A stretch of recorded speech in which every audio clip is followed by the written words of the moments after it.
Hello, everybody. Welcome back to the show. We have such a big show for you. Olympics, MLB is coming up, NBA, college basketball is all in full swing. We have so much and more.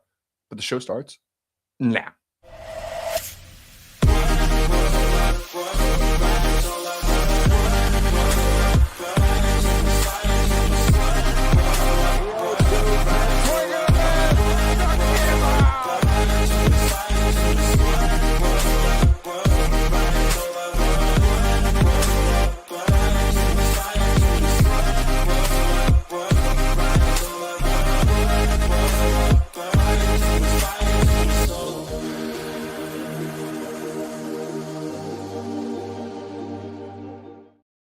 Welcome back, everybody. We have a massive show for you guys today. Davis, how is it feeling to be back on a Friday night? Third Friday in a row. Yep. We're kind of in a groove right now. I'm not going to lie to you. Don't do that, dude. If you're calling our shot, it's over. You know what I mean? No, I get you. Yeah. All right, Davis, we got a huge show. We're starting off with a bang. Let's get to the hockey. This just ended a few short hours ago, my friend. USA is in the gold medal game against Canada, man, who had unarguably the harder game, the harder fight to this gold medal game. They barely survived Finland. They barely survived. Was it Slovenia or who was the first round matchup that they played? Who's the first round matchup? Like 2 days ago? Yeah, Sweden. Yeah. Oh yeah. So Canada gets there. They had a really, really fun game. Canada. Oh yeah. Well, Canada beat Czechia. Yeah. Czechia. Oh yeah.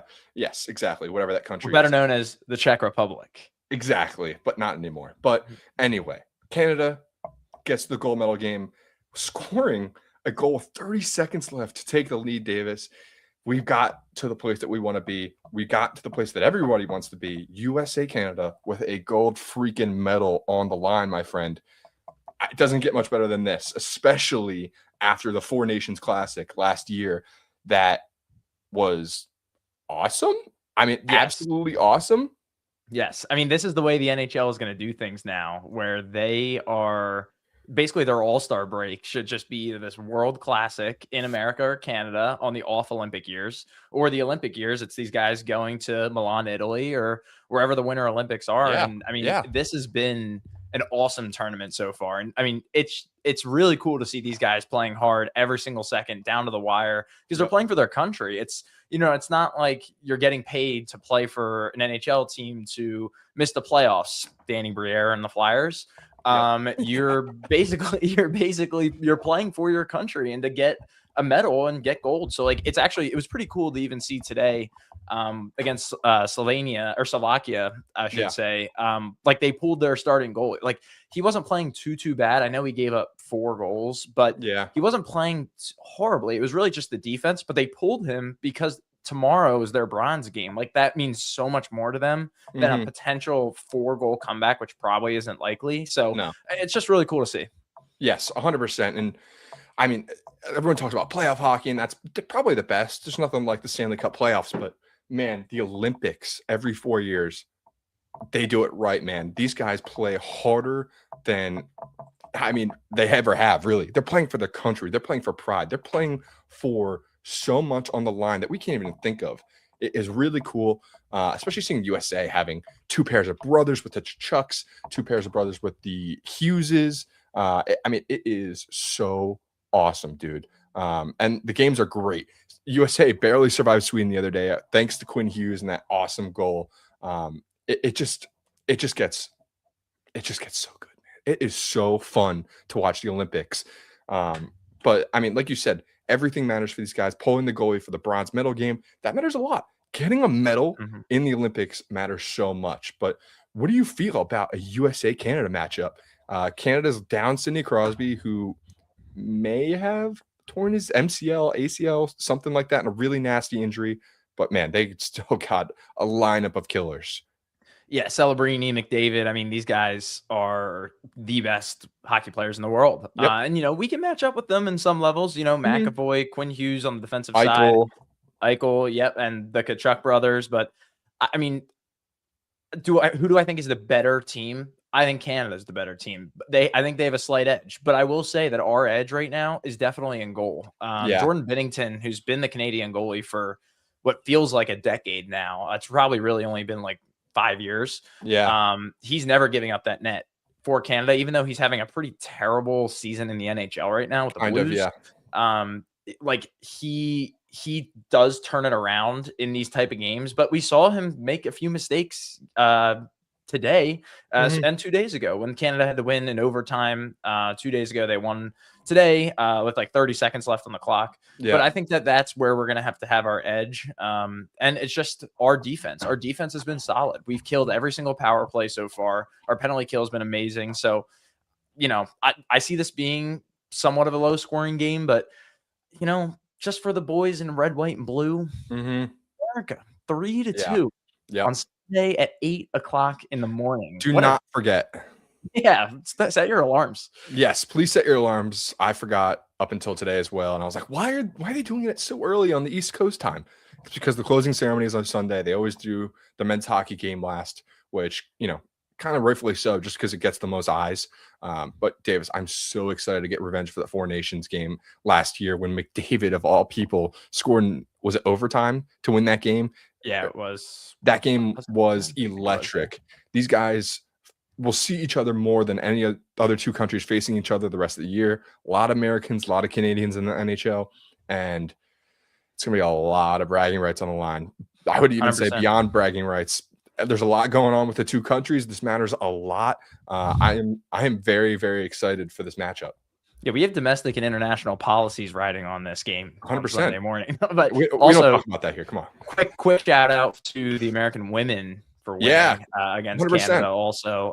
What a sick goal by Keller there at the end. I mean, that goal was nasty. I heard something that she's having like the best week of her life. She just got engaged to like 2 days ago. And she's a flag bearer for the closing ceremonies. They just named her the flag bearer for America. And obviously, I mean, nothing against the engagement.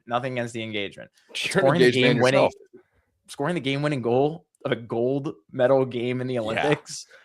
That's pretty awesome. After like a textbook deke that you do in NHL when you hit the left bumper, exactly what you're doing. That was so cool. I don't know how the men's game can honestly top the women's game if we're being really honest. That game was so good. But we'll see if America can sweep Canada in the gold medals. That would be electric, Davis. Let's switch up the vibes and let's go to a little bit of a more warmer sport, golf. We have quite the tournament this weekend. The Genesis Invitational, aka the Tiger Invitational, is taking place in Riviera, California, I think. Right? Yes, Los Angeles Riviera Country Club. Yeah. Yes, exactly. And I forget who's in the. Oh, I'm sorry, I have it on right here. Penge is in the lead, 12 under. McIlroy is 10 under, right back there. Adam Scott right there as well. But I wanted to ask you about this guy, Adam Bridgman, my friend. He is coming out of nowhere. He didn't win last week. If you're watching on YouTube, you can see that Collin Morikawa did win last week. But this guy Bridgman has been playing great recently. He's come out of nowhere. He's the new PGA Tour guy. They're like, I've never heard that name before, but man, can he hit the ball. Yep. He's now, I think he's riding off 2 straight top 10 finishes. He has a win from last year, possibly 2 from last year. Oh, okay. I'm not exactly positive, but I mean, this guy, he's definitely coming alive. I mean, he was a Korn Ferry Tour guy, I think, for a few years and made his way up. And now we're seeing him at the top of some of these leaderboards.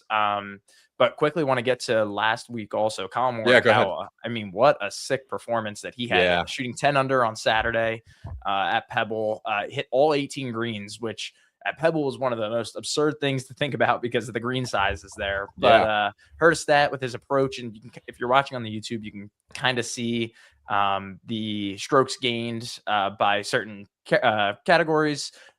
He gained almost 10 strokes from approach. And actually on Saturday, the 10 under round, he had the 6th best approach round in PGA Tour history since they've been keeping track of this stat.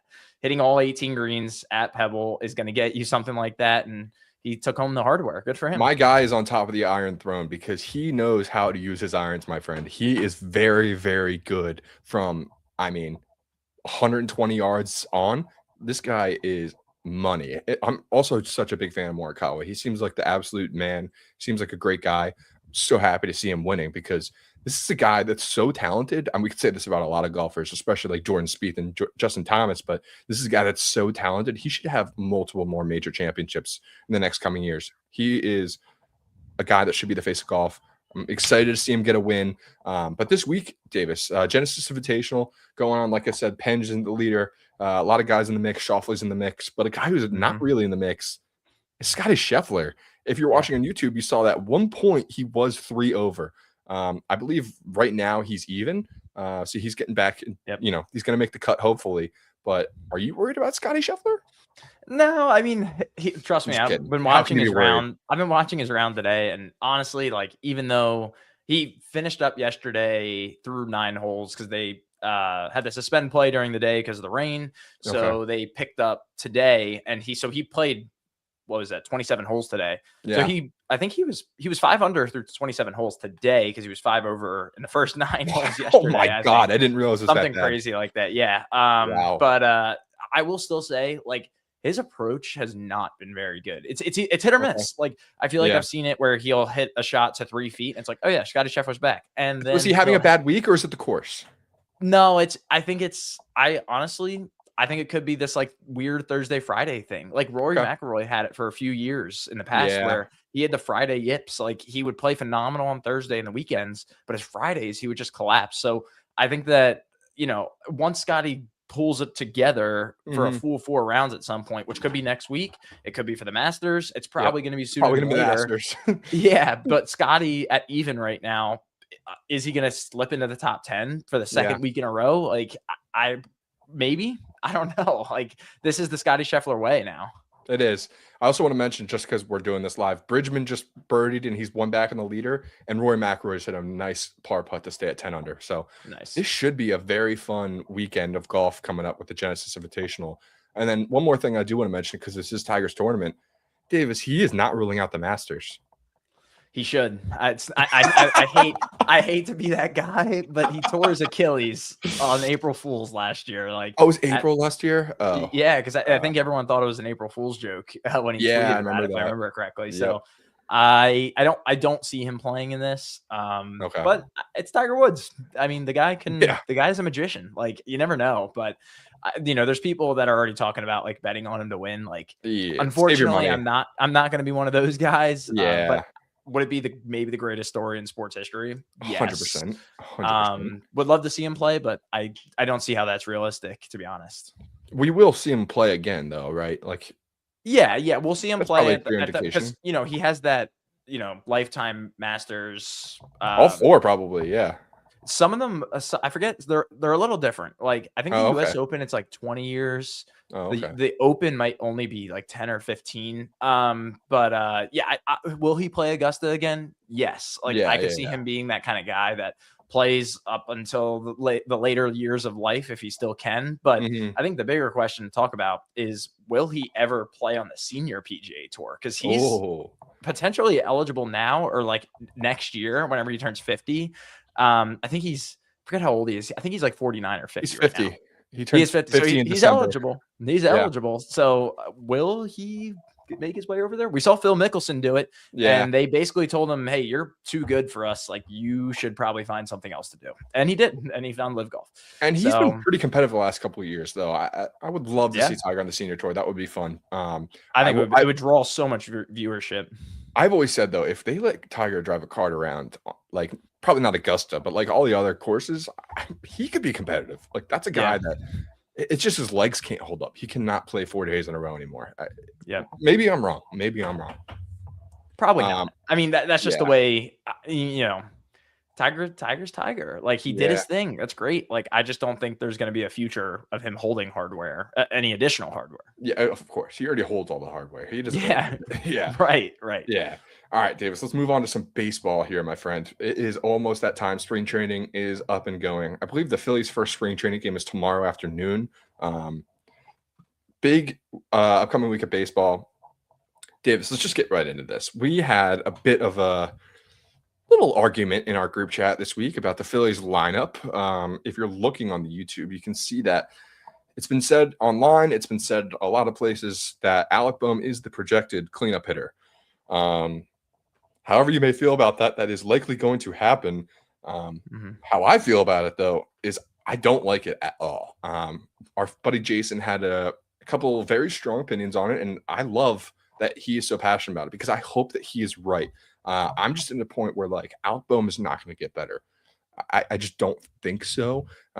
He might get back to where he was a couple of years ago, but he's not gonna like take another leap. He's not gonna hit another level. He's a fine hitter. He actually played pretty well in the Dodgers series last year. He was like one of the Yeah. only players that played pretty well in that series. But like before that, he wasn't great in the Mets series. He's been off and on in playoffs. Mhm. He's a fine fielder. He's gotten a lot better, but I don't even hate his bat, dude. He's not a cleanup hitter in my opinion. And then I want you to explain this to me and the audience. One of your points and Jason's points was that he just protects guys in the lineup. I just think that's a silly argument just because Bohm needs the protection more than Harper needs it, more than other guys need it. I just want you to explain like Rob Thompson's rationale and then why you think it's a good or bad idea.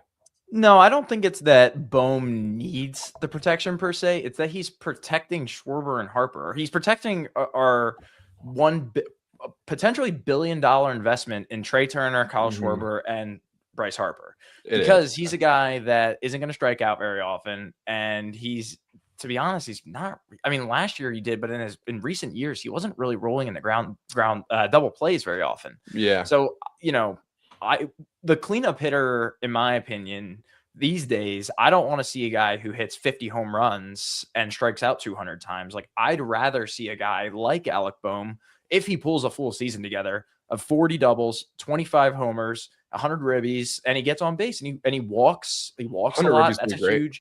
That's a huge part of it is his vision. I mean, in that Dodgers series, I mean, one of his biggest attributes is his vision, being able to see the Mhm. ball come through. And if we have a guy like Schwarber on third and Harper on first, I don't want Alec Bohm striking out. You know what I mean? Making it two Yeah. outs in the lineup. And now we've got Brandon Marsh going up against a lefty. Like Yeah. something like that. You know what I mean? Yeah. Like, I think that having potentially a Aroldis Garcia at the cleanup spot, which is I know you feel a type of way about it, and I think a lot of other people do too.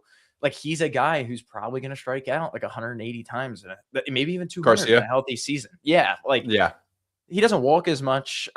Yes, he might hit 30 homers this year, which is going to be more than Bohm, but the Yeah. home run stat doesn't mean much to me. Like, I want No? to see not on a consistent basis. Like, I would Okay. rather see if Garcia hits 30 homers and Bohm hits 20, like Bohm's still going to have 30 more walks, 30 less strikeouts, and Fair. possibly 20 to 15 extra doubles. Like, I'd rather see that at my 4 spot, getting these guys in that are on base.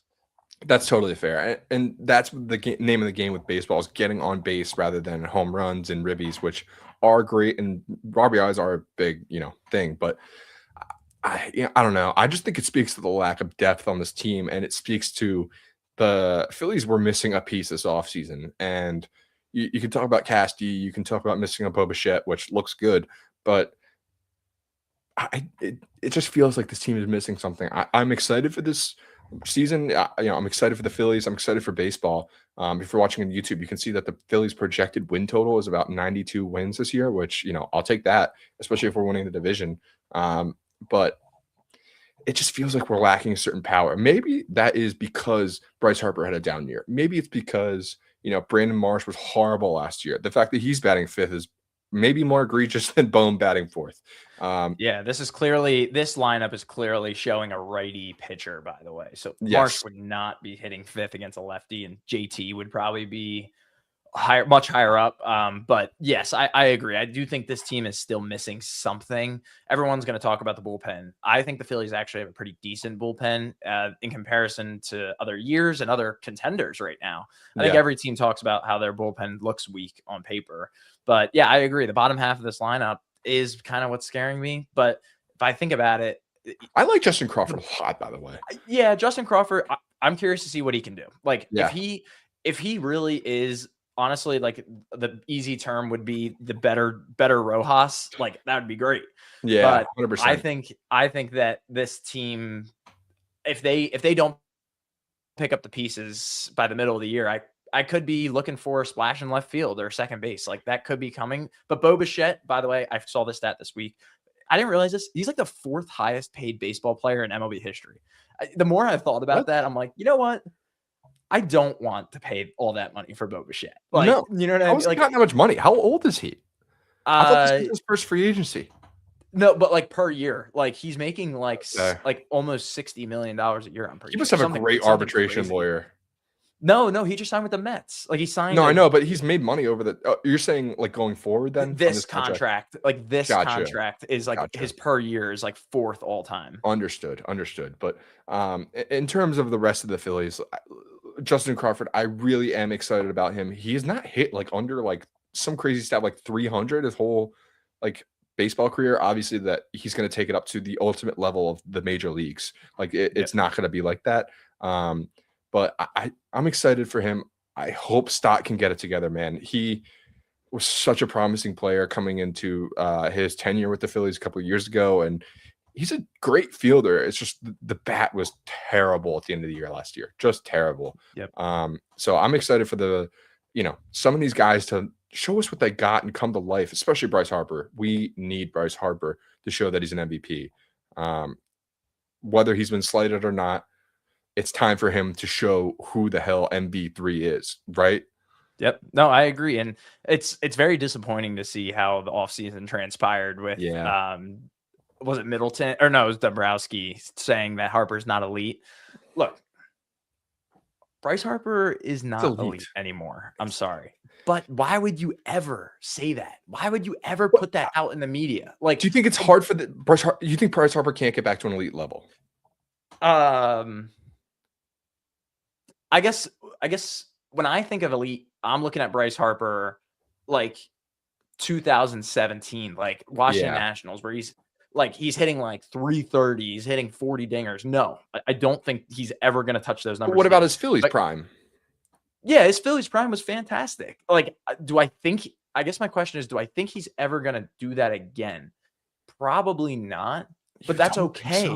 But that's okay. Like, he's going to do better. I think he's going to play much better than he did last year. Yeah. Like, there's still, like, his high leverage last year was still really good. Like, it's some of the low leverage situations where, you still see him swinging and missing out of the zone, and you see him grounding over balls. But he was terrible in the playoff series. He can definitely still put up 30 homers, 100 ribbies, bat 285, 290. Like, I think that's the direction this team needs to go, and it's not him needing to hit 50 homers because Kyle Schwarber already does that for us. So I think he just needs to be a team player. He's obviously got the defense at first base to hold his own. So if he can hold his own at the 3 spot of the lineup every day, yeah, I would love to see that.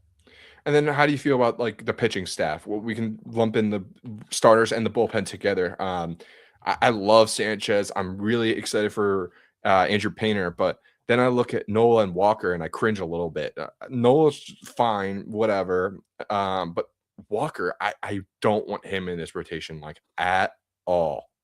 Yeah, that's definitely scary to look at.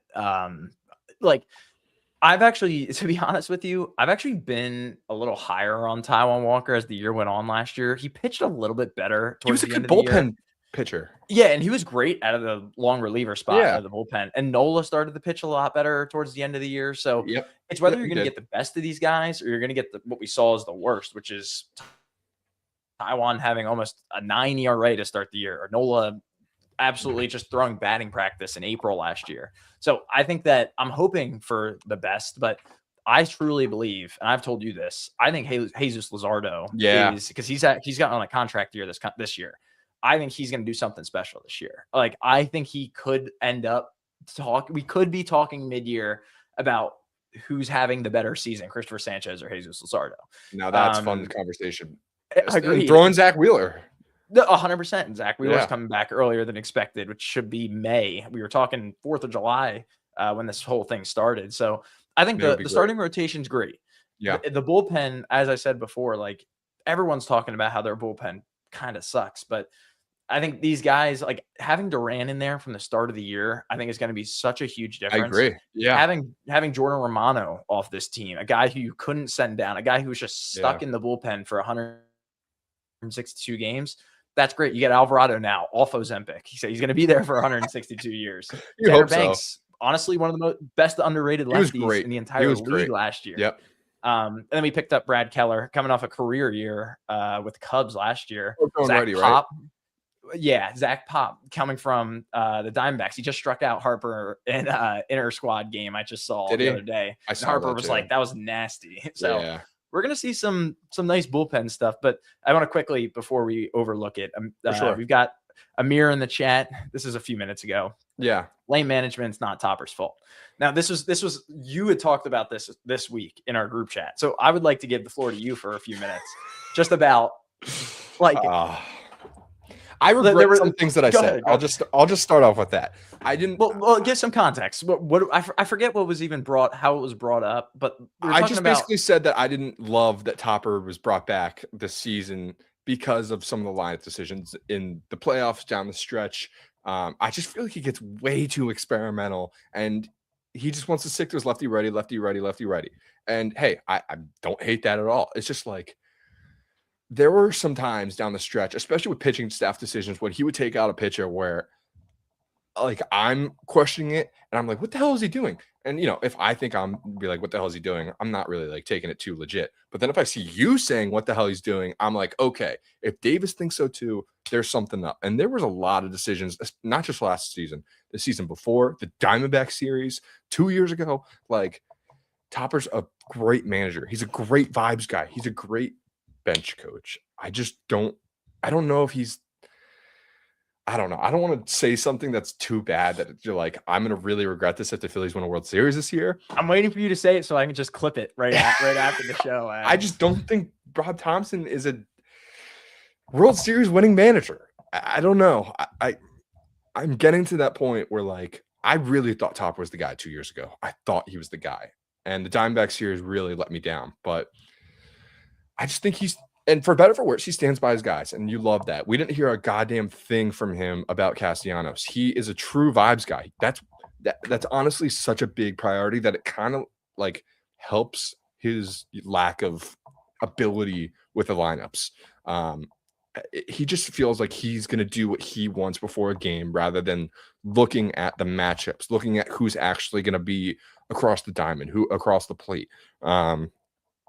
Again, I do like Rob Thompson. He seems like the best guy. He really seems like a great dude. The guys love him. It's just, I don't know. There's just been a couple young guys that have kind of floundered under his time as well, like Stott and Bohm. And if you want to throw Marsh in there too. And, you know, they weren't like tier 1 prospects, but I thought Bohm was going to be a little better. And, you know, it's not the manager's job to make sure these guys develop, but like kind of a little. It's more on the hitting coach, it's more on the fielding coach, their specific, you know, realm. I totally get that. I don't know. I don't know MLB managing too well. So like, I don't want to, you know, fully jump on this hill. It's not the hottest take. It's not the coldest take. I'm just not a big fan of Rob Thompson.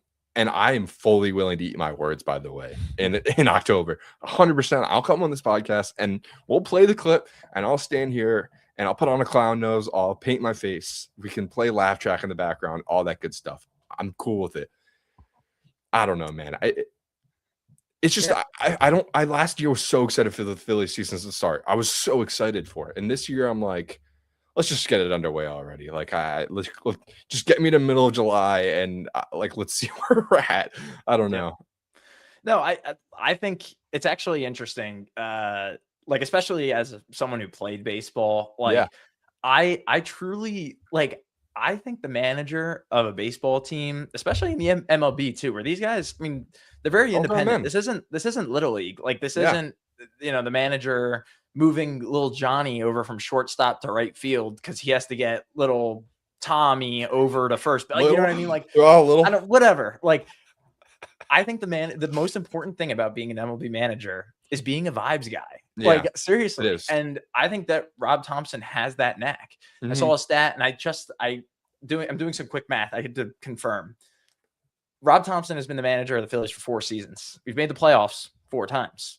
In the Phillies' entire franchise history, for the 139 years without Rob Thompson, we only made the postseason 14 times. Like, you can say a lot about it. The Phillies sucked in the 40s. Like I know the Phillies Yeah. sucked in the 1940s, but Rob Thompson does make some wrong decisions, in my opinion, like bring in Craig Kimbrell in that Diamondback series multiple games in a row when we knew he was getting shelled. That's the one that really sticks out to me, like the most. Like 100%. I remember when they pulled him in to Game 5, and then Alec Thomas hit a game-winning double. I think it was technically a single. I knew it was over. But it was an extra base hit, and now we're coming back to Philly for Game 6. Like that's a tough look. Like that's kind of a tough look because you're bringing in this veteran reliever who had to be on the roster because you paid him all this money. Yep. This is the Jordan Romano situation from last year. A little worse, yeah. We're in like the clear this year when it comes to something like this, unless for some reason like Yohan Duran starts to like yeah. Alvarado, all the guys we're paying big money to right now are performing. Like we don't have that dead weight of Nick Castellanos on our team anymore. Best of luck to him in San Diego. He had a great diving catch at first today. I don't know if you saw that.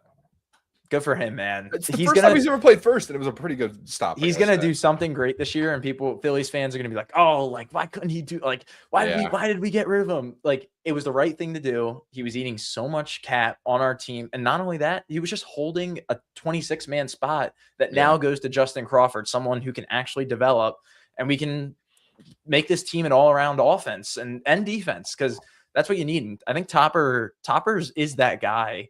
But I will also say he's on the hot seat. Like I think if the Phillies don't make the playoffs this year, he's probably the first to go. Yeah, and I don't want to make this comparison too crazy, but there's another coach that we are a fan of that he did the right thing, won a lot of games, but he never won the big game. Jimmy. I'm just pointing out things. We're not pointing fingers here. I'm just It's not a terrible comparison, but also another team that hasn't played a game without a new coach yet. So and the football again, like the baseball coach thing, in my opinion, like we brought in Don Mattingly for our bench coach. Like I love that. He's a generational vibes guy. Like that's the perfect person that we need on the bench, pretty much. Yeah.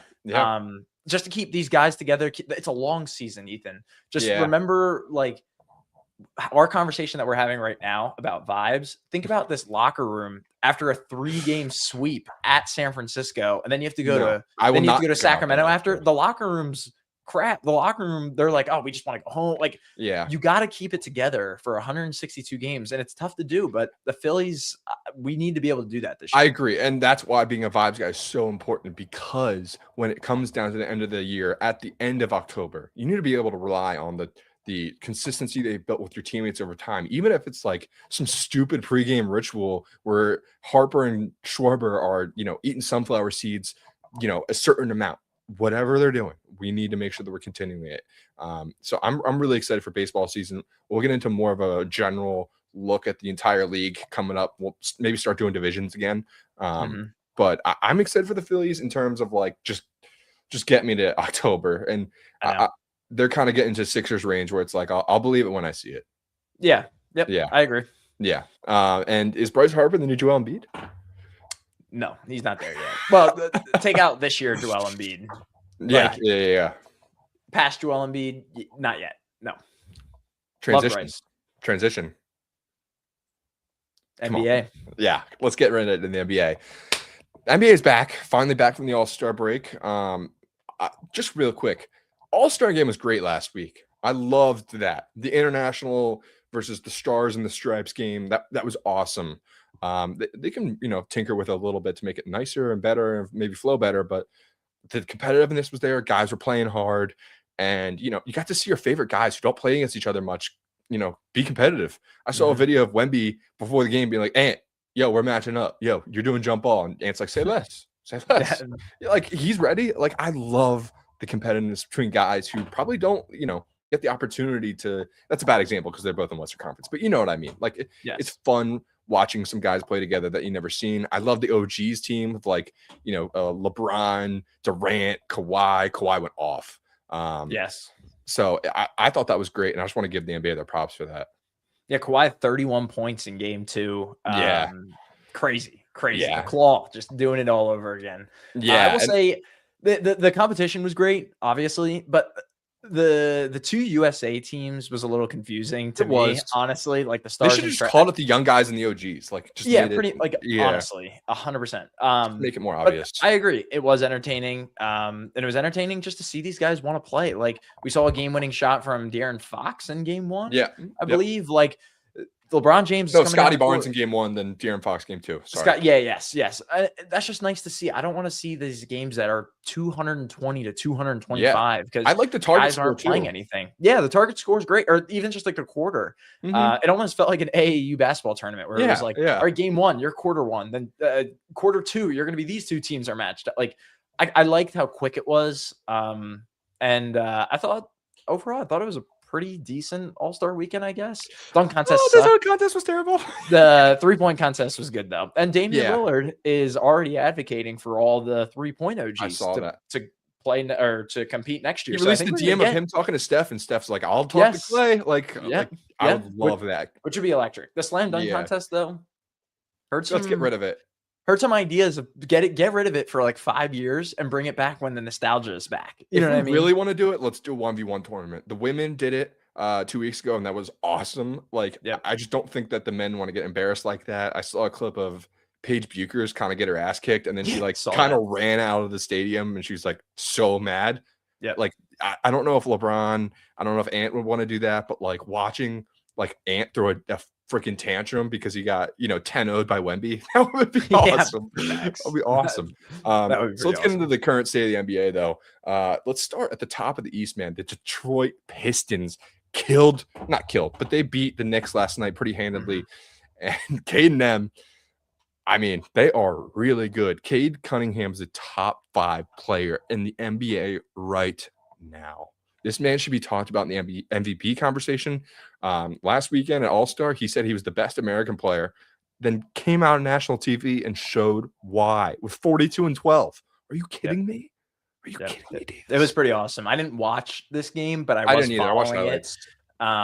This game was pretty awesome, and it was pretty cool to see. Like, this could be the Eastern Conference Finals matchup of Pistons Knicks. But let's also not forget the Boston Celtics here, Yeah, who might be getting back Jason Tatum at some point. That's unverified for sure. It's certainly leaning that way because they traded Anthony Simons at the deadline, who was a pretty good scoring threat for them, and they were like, "See you later. We got Tatum coming back." Yep. If he comes back, I think this team could be nasty. Yeah. Jaylen Brown put up a triple-double last night in a win against the Warriors. But even can I tell you my Eastern Conference dark horse right now Toronto is Raptors. the Cleveland Cavaliers. Yeah, no, it is. Ever since the James Harden trade, it's actually been working. It's They actually look really good. It's like, and I don't want to fall into the James Harden. No, like, you're falling into it. You're spell falling into it. again because this is like the 4th time in his career where he's moved teams and he's looked Mhm. great to start. Mhm. And it's like, oh my god!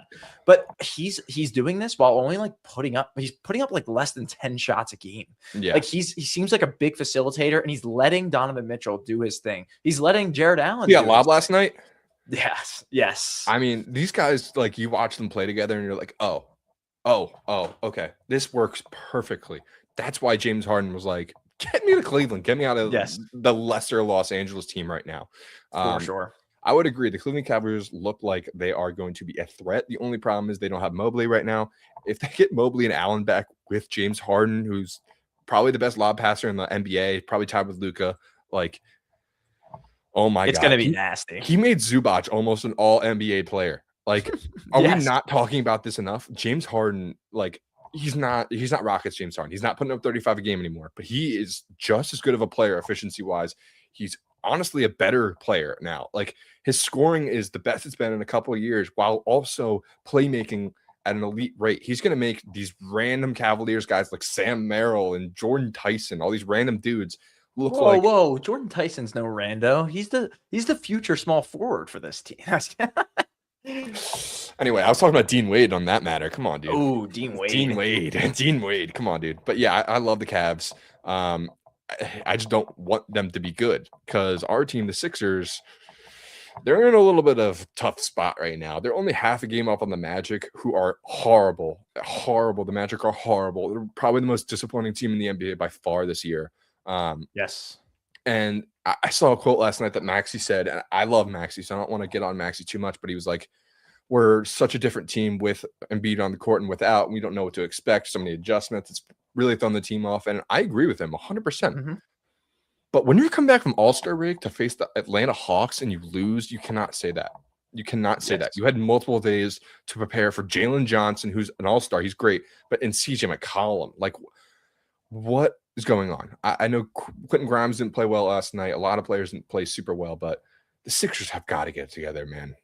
Yep, I agree. But my final note on the Sixers will be, we held Joel Embiid out before the All-Star game for a few games, and then to be healthy for the start of the second half of the year, and then he misses game one. And he reported a new new ailment.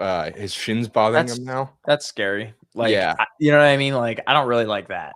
Yeah. And then I saw a quote from his trainer who was on a podcast this week, and he said that Embiid has been so bad the last year because he hadn't picked up a basketball and really practiced since like the 2024 Olympics, which you're like, then why was he playing last year if he was that damaged? But, that's neither here nor there. Let's get around the rest of the league pretty quickly. There's one team I really wanted to highlight, and that's the Charlotte Hornets. They were on fire before the break. They started really badly. I think they were like 3-13 or something to start. Mm-hmm. Like they had a really bad start.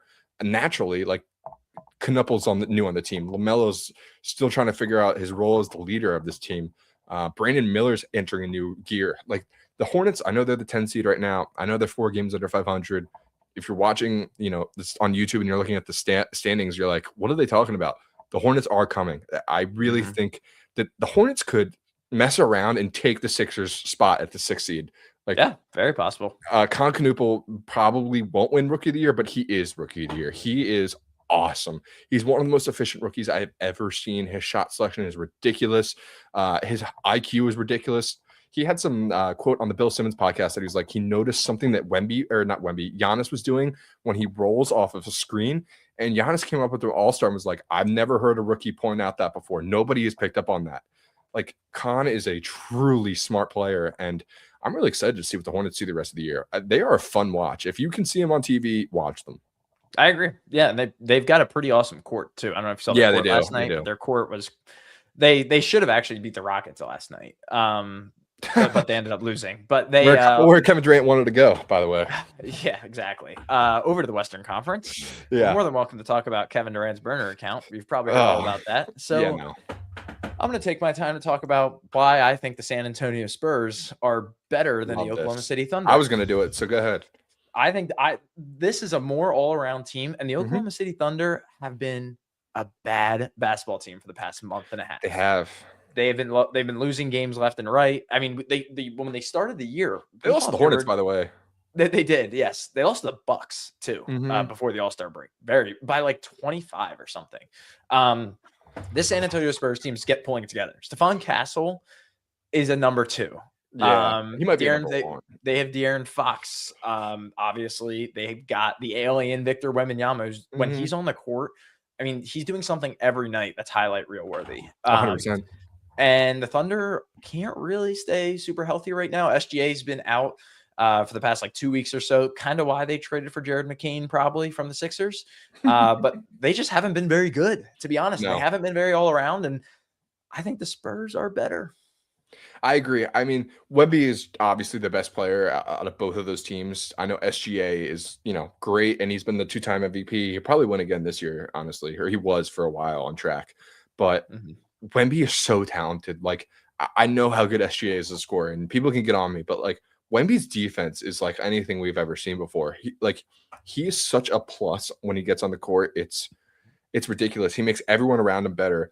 But I mean, the Spurs really are blessed with guards. They have De'Aaron Fox and Stephon Castle starting. 2 great players, arguably 2 all-stars. Then they have Dylan Harper, this year's 2nd overall pick, on the freaking bench. And he's great. He's been averaging 11 points and 3 assists this year. Not, amazing, but he's shooting 47% from the field. He's a great rookie who's had his moments. I mean, this Spurs team is only going to get better, and everyone's been saying about the Thunder, whatever. So I'm really excited for the playoffs. The NBA is a problem with tanking and all this stuff, and the season's too long. But these playoffs might be all time. They Agreed. truly might be awesome. The Western Conference is loaded. The Thunder are great. The Spurs are great. The Rockets have a good record. I don't know if they are great. The, I agree. the Nuggets are great as long as Jokic is playing and Aaron Gordon is playing. People don't give Aaron Gordon enough credit. He is arguably the straw that stirs the drink in Denver. He is fantastic. I mean, dude built a basketball court in his basement before last season and was like, I'm just going to become a 40% from three shooter. It's that easy. Yep. And you're like, if I was an NBA player, I would do that too. How do you not have an NBA court in your basement? Like, it's genius. The Lakers are fine. I don't really feel good about the Lakers. It feels like the Lakers are kind of waiting out LeBron to really do what they want. They're a fine team. Him as in LeBron, AR. LeBron, AR, and Luka have barely played together this year. So, like, I really wouldn't be surprised if the Lakers won a playoff series just because, LeBron, Luka, like, that's all you really need to say. As long as everyone else is doing their thing, as long as Ayton's not a minus 15 every time he steps on the court. He's getting cardio. That's all he does. He also may have gotten arrested in the Bahamas during All-Star break for leaving with a small amount of marijuana, which is just hilarious. This guy just is all over the place. And then the two teams that people are sleeping on are the Timberwolves and the Suns. I don't know if the Suns can win a championship. I think the T-Wolves can, but these two teams have been fantastic all year, have not gotten the credit that they deserve, especially the Suns, who were in cap hell a year ago and still kind of are, but they figured it out. Suns are good. And you know who's not like leading the charge, because obviously Dylan Brooks and other than Dylan Brooks and Devin Booker, Colin Gillespie, man, he is actually playing really, really well for them. Had his 1,000th career point last night. I'm so proud of that guy. He's come so far. Absurd, but agreed. They for the future, yes, the Phoenix Suns possibly could do something, could be something. I mean, the West is so good right now, and they're so lined up for the future. A lot of these teams are. They're going to be after this year with this fucking draft class, man. Yes. The Golden State Warriors will probably miss the playoffs. They might start tanking. Steph Curry's out right now. Obviously Jimmy Butler tore his Achilles, right? Was it Achilles or ACL? Yeah, ACL. I mean, that is just a fall from grace that we've been waiting for. I mean, honestly, we can go back to last year. If Curry doesn't get hurt in that T-Wolf series, they might go to the Western Conference Finals. Seriously, for sure. It truly is a fall from grace. Warriors probably out. The Clippers have been. They started off horribly, and then they finished right before the All-Star break very strong. Benedict Mathurin, who they traded Zubac for at the deadline, had like 38 points last night. I would not be surprised if the Clippers snuck into the playoffs. They're probably going to be a play-in team, but I'm really excited for the rest of the NBA going forward, man. And before we get off basketball, let's get to college basketball, just because of how good things have been. I know we're running long. We don't care. It's a Friday night. If you're still watching, if you're not watching, that's on you. College basketball, man, is getting out of control. This first round draft class, we don't have to dive too much into the draft class, but some of these college players are ridiculous. Absolutely ridiculous. If you're watching on YouTube, the man holding the basketball with the Razorbacks jersey on, his name is Darius Acuff Jr. You should know his name. He had 49 points against Alabama last night, 2 nights ago. Dude is special. We can transition this into a Kansas conversation, but Darius Acuff, such a great player. He was in a walking boot 2 days before that Alabama game. Kyle Perry goes up to him and goes, "You playing?" He's like, "Yeah, why wouldn't I play?" Darren Peterson, probably the best talent in college basketball right now. One of the best efficient players this year. You know why he's efficient? Because he doesn't play. He scores his points and then he gets out of the game. Look up Darren Peterson's name on Twitter, YouTube, whatever. He hit a 3 in the Oklahoma State game. Great shot. He made it. Immediately calls for a sub out and then didn't play the rest of the game. Bill Self was asked after the game. He's like, "Yeah, we thought we were going to get a lot more than 18 minutes after the game. It's very frustrating." I bet it's frustrating, Bill. I bet it's frustrating. This guy is so talented and he won't stay on the court. What is up with that? Yeah, we've seen it all year. I mean, it almost seems like he doesn't really have a drive to play basketball. Like, he doesn't really like playing basketball. It's really he's weird. Just being smart. No, I don't really think so, because we saw earlier this year, it was literally like 2 weeks ago. Who did Kansas take down? Was it Iowa State at Kansas? Houston, Iowa I State, think. or Houston. It was Houston. Yeah, they were number 1.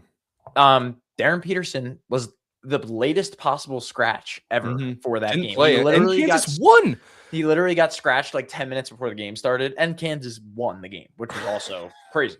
But I mean, the whole Darren Peterson thing, like he's always hurt with something. He always has an illness. Like he hasn't played very much this year. But No. I agree. He's the most talented player in this draft class. Does that make him the number 1 overall pick because of all these scares that he's having? Or like, No, I don't absolutely know. not. Like, especially when the draft class is just loaded, especially when you can go get AJ Diabonsa. You can go get, Darius Acuff, like we said. There are so many players in this draft class that are amazing. Poor JT Toppin just tore his ACL. He was great too. Koa Pete, you've got Caleb Wilson. Caleb Wilson from UNC, yeah. Nate Ament from Tennessee. He's going to be a top 5 pick. Defensive god. The freshman class this year is just absurd. It's ridiculous. It's absolutely ridiculous. And just in terms of college basketball overall, Michigan is a wagon, bro. They are so freaking good. I saw one of their best players said that they might be like one of the best teams ever assembled on Twitter. And everybody started freaking out. Not wrong. But he's not wrong because of net rating, but also because like assembled is in like assembled piece by piece of the transfer portal. Yes, it might be. This team is ridiculous. Dusty May, the Michigan coach, is awesome. But if you're looking on YouTube, where you have the Ken Palm rankings up, and the first 2 teams on this board play each other tomorrow, Davis. Michigan and Duke have arguably one of the biggest games of the year on tap for tomorrow. Yet, if you want to go to the next slide, what is it? The Classic? There it is. It's the Edward Jones Capital Showcase. Why are we doing this big of non-conference games at the end of February?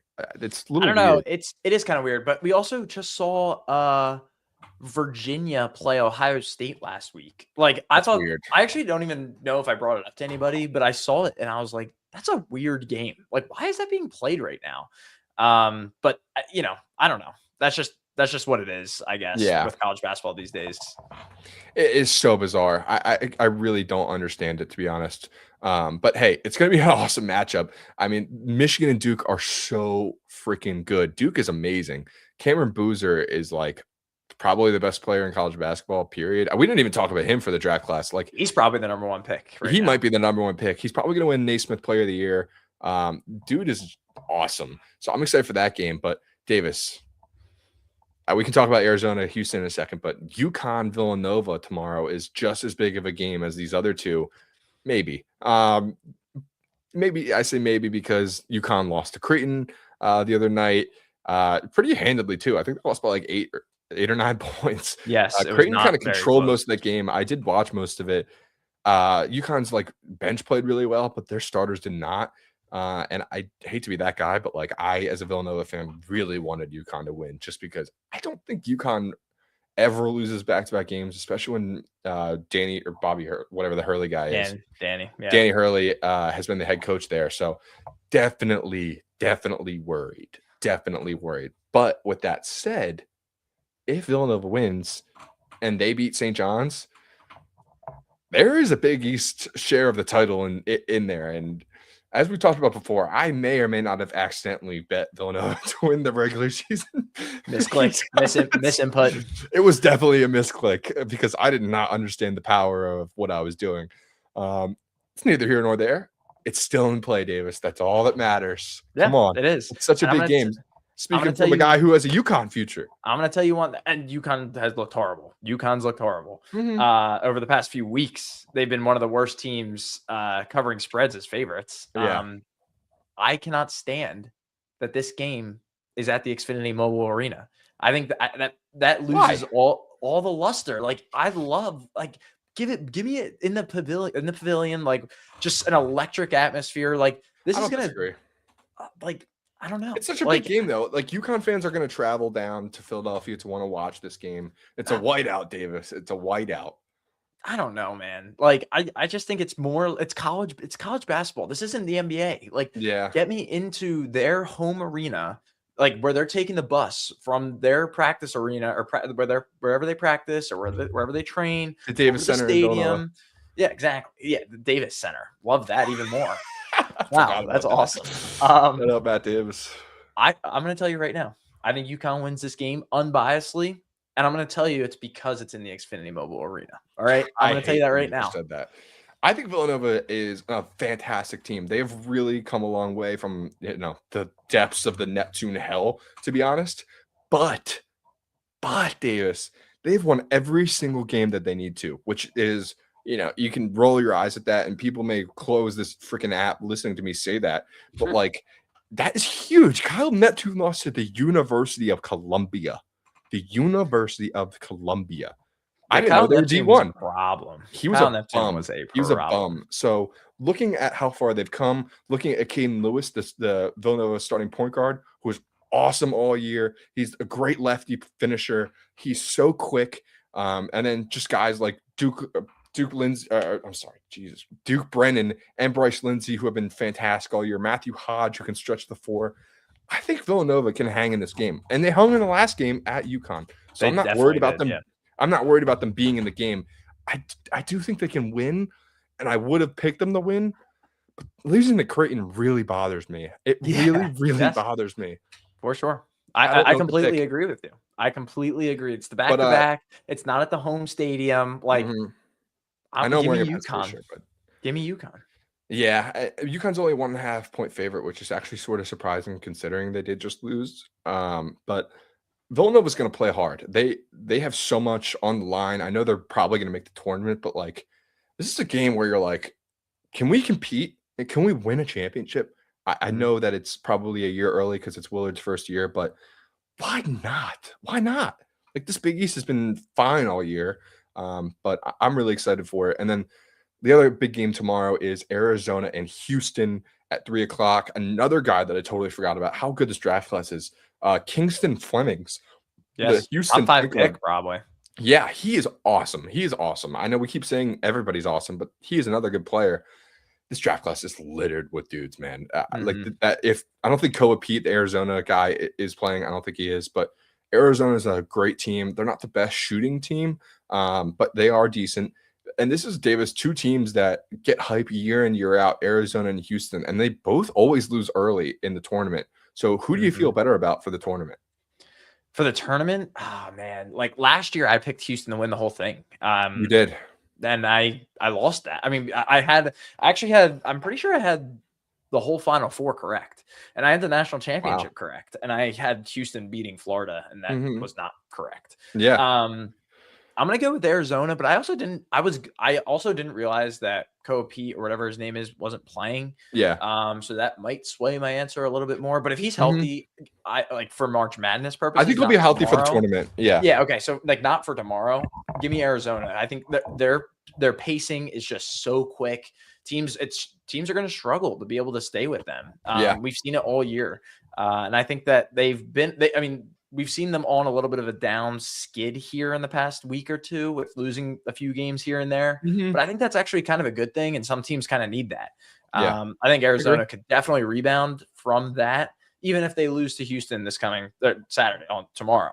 Yeah, I think Arizona is going to go a little bit further than Houston, but I think it's a toss-up, and I see both these teams being potential Final Four teams.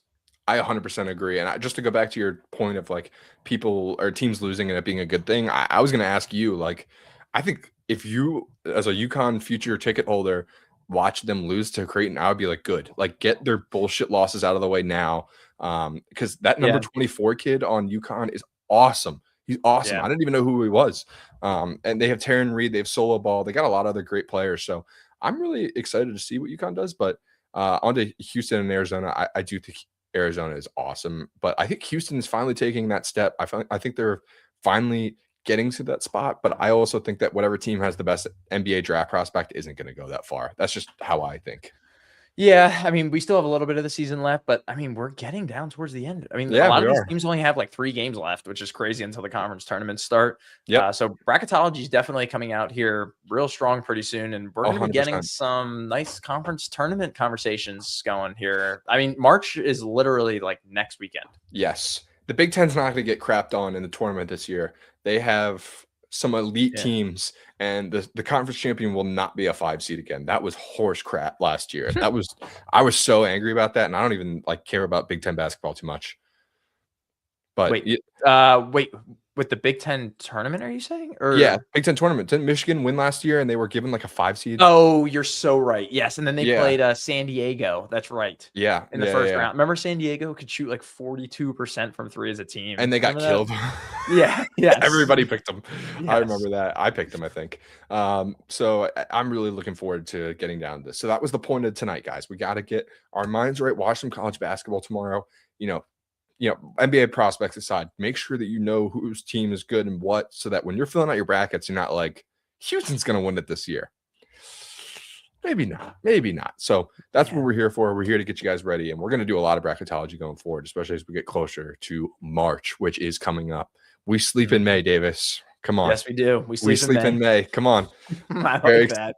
Very excited. All right, we got a lot more coming on the next following weeks. We're getting consistent, guys. Don't let us get hot here. We're 3 weeks in a row. Watch out. We got NFL draft stuff coming up. We got, the Olympics is going to end on Sunday, but we'll make sure to cover that next week as well. Norway's smoking everybody. Those Norwegians. They designed the Winter Olympics for Norwegians to be like, oh, we won an Olympics. Nobody cares if you won an Olympics, bro. Even if America won it, we'd be screaming it from the rooftops. But like, kind of awesome. Like, yeah, no, it's awesome. Like, good for them. Yeah, whatever, dude. Whatever. But make sure you go watch some curling, watch some figure skating, because these sports are not going to matter for another 4 years. True that. Yep. That's what we're here for, to get you guys all caught up. We got a lot more coming in the next couple of weeks. Like, subscribe, share, like the shorts, go on Instagram Reels. We're pushing content in a different way than we have in a while. Make sure you support the fellas. Tell us you like our content, or don't. Put in the comments you hate us. Or don't. Yeah, agreed. Do it. Yeah. Engagement. Yeah, engagement's all that matters. Go Phils. We'll talk to you guys later. See ya.